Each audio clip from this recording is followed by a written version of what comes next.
All right, welcome to The Explainer. Today, we are completely tossing out the usual rulebook for how we consume stories.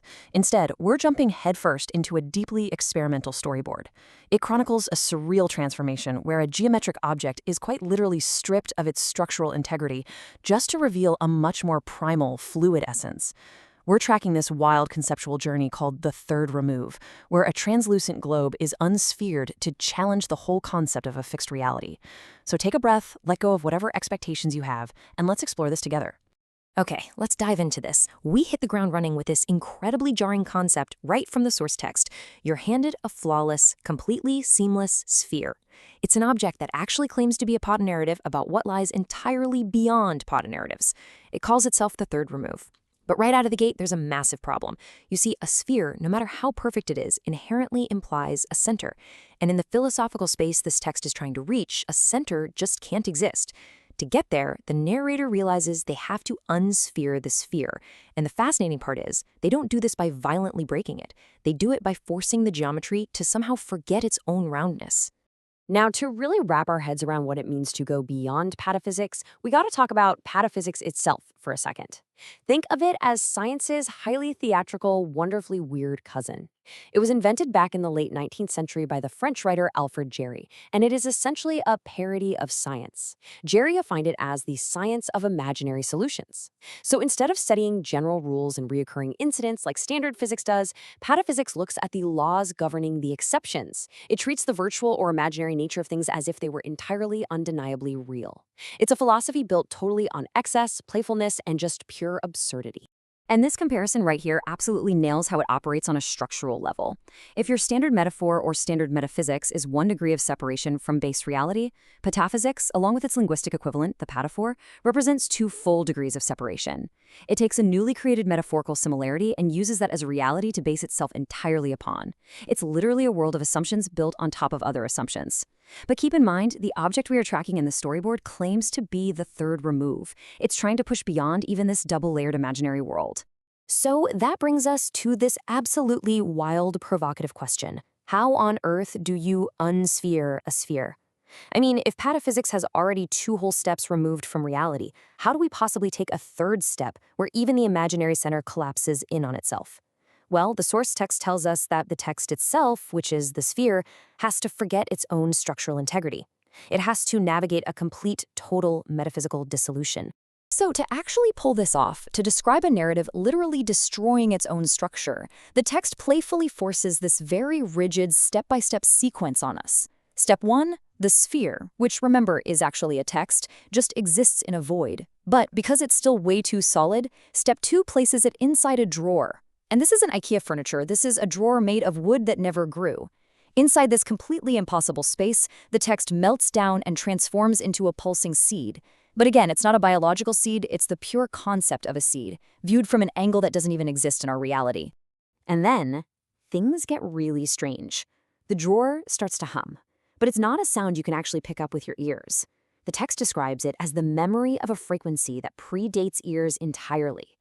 This hum doesn't just fill the room actually becomes the hum.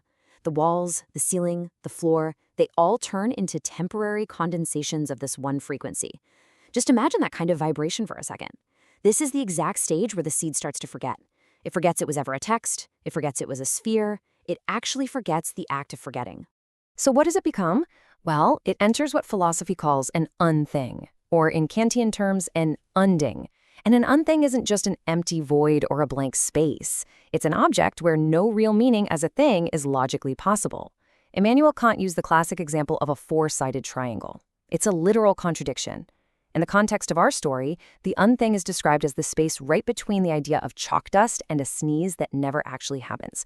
Which, yeah, is hilariously absurd, but it perfectly captures that weird feeling of a held breath that never even needed lungs to begin with.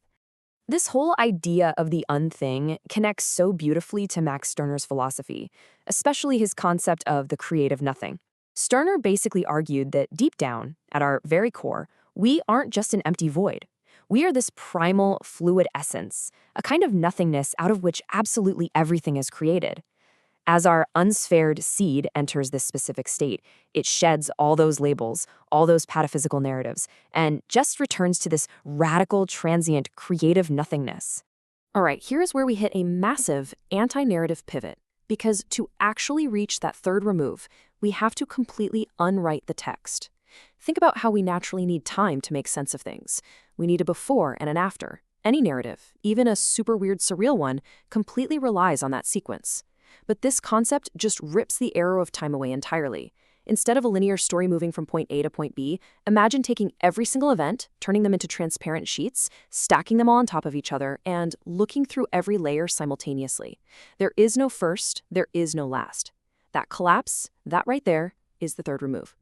Now, what's really interesting about this next stage is that it's all about the dissolution of the observer, meaning you. If you were to try and point your finger at this unthing, at this totally collapsed sequence, your finger would just pass right through it and come out the other side of your own hand. The text is literally passing through itself. That rigid boundary between you as the reader and the environment completely vanishes into this spectral, half-erased landscape. You essentially become a ghost that doesn't even know it's a ghost, haunting a house that was never actually built. This kind of physical and narrative melting away maps perfectly onto François Laurel's concept of non-philosophy. Basically, Laurel suspends all those traditional philosophical hierarchies to think from what he calls the radical autonomy of the real, aiming for the degree zero of thought. But why does that actually matter for us? Well, because this whole process is ultimately about losing the ego. It is the ultimate demolition of the wall between me and everything else. It's a state of pure immanence that refuses to differentiate between surface and depth or observer and object.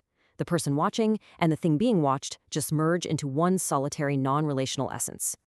We can actually look at this through a slightly more esoteric lens, too. The sources talk about this quantum karmic collapse glyph. In these ancient mystical frameworks, the moment unity separates into duality, when shadow is born from light, that is the exact origin of karma and recursive existence. By deliberately unwriting the narrative and merging the observer back into the environment, our storyboard is effectively running this collapse glyph in reverse. It's impartially undoing that ancient severance, completely dissolving the dualities of author and reader, beginning and end. So the crucial point here is that by completely removing the narrative and reversing that ancient severance, we hit what the sources refer to as the terminal eigenstate, which is very much akin to the concept of moksha. This is a ground state where phase tension drops exactly to zero. Desire just vanishes. That constant, exhausting oscillation between awareness and the ego completely stops.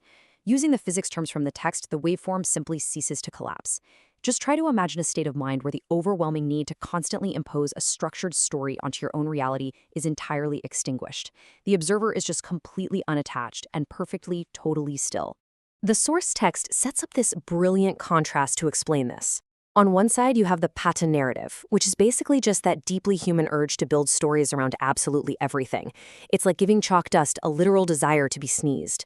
But the third remove, that ultimate state, is simply called the blink. It is letting the dust just be dust. No name, no sneezer, no overarching narrative. The dust has no desire. It's about taking the remove itself and just tossing it out. It's kind of like a toddler knocking over a tower of blocks and then just sitting there amidst the pieces, not calling it a creation or a destruction, but just quietly observing the arrangements of attention. As we finally reach the culmination of this bizarre conceptual journey, the visual described as just cloud wisps forming up in the sky. The text explicitly tells us this does not form a pata narrative. This appears as the sky, typing. It is this profound, totally nonlinear meditation where reality rejects traditional storytelling entirely. It just exists and expresses itself without needing a storyteller, an author, or an observer to come along and validate it. It is the act of unwriting the text into water that never even knew it held a shape to begin with. And that leaves us with just one final sensory detail, a distant chime. The tone releases and then no more, just a black screen and resonant silence. After stripping away literally everything, the physical structure, the narrative, your own sense of self, what is actually left when the unthing finally comes to rest? If your entire reality were completely unsphered tomorrow, what shape would you take? I'm going to leave you to sit with that silence.